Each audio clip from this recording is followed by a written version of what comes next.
if you're like me and you are both anxious, highly anxious, and intuitive, it is hard to tell the difference between the two.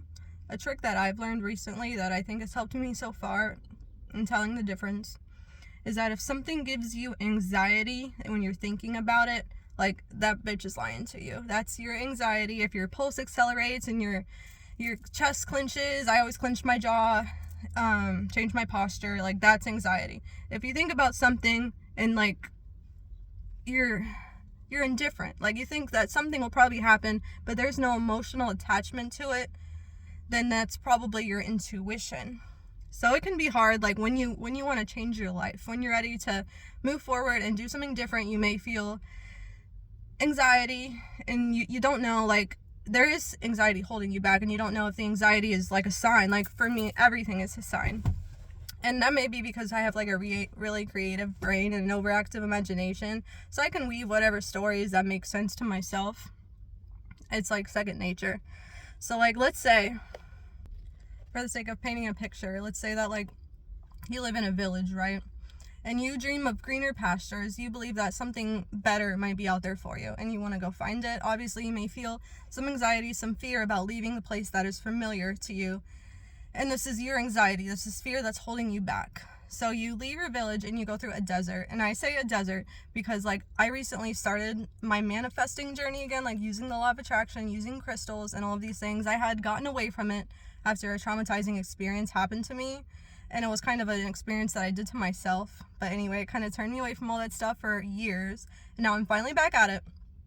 And as soon as I start manifesting things, as soon as I try to start manifesting things, like the air conditioner in my house breaks, my husband's car breaks down, like, all this shit starts going wrong, and all these big bills start coming in. So my house is hot as heck, and that's why I'm thinking of a desert. So you're walking through this desert, right? And you're, like, starting to like, lose faith. Dude, the desert sucks. It's hot as balls here. Like, you're not having a good time, right? And you might see these mirages. And when I say a mirage, I mean, like, synchronicities, repeating numbers. Maybe an animal messenger, an animal that's special to you, appears before you. Maybe, like, a random stranger says something that has been on your mind lately, and that's like a mirage. It's like a glimpse of hope, but you can't quite grasp, like, what you're reaching for yet. And you just have to continue through the desert. You just gotta embrace the sweat, man. The darkness.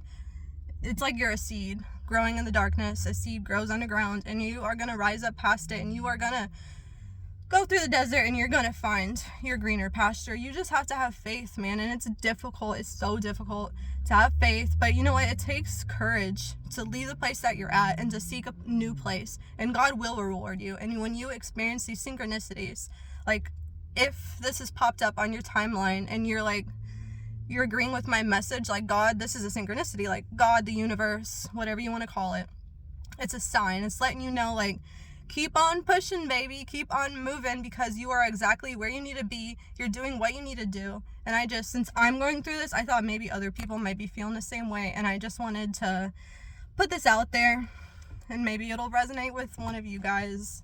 Thank you for watching.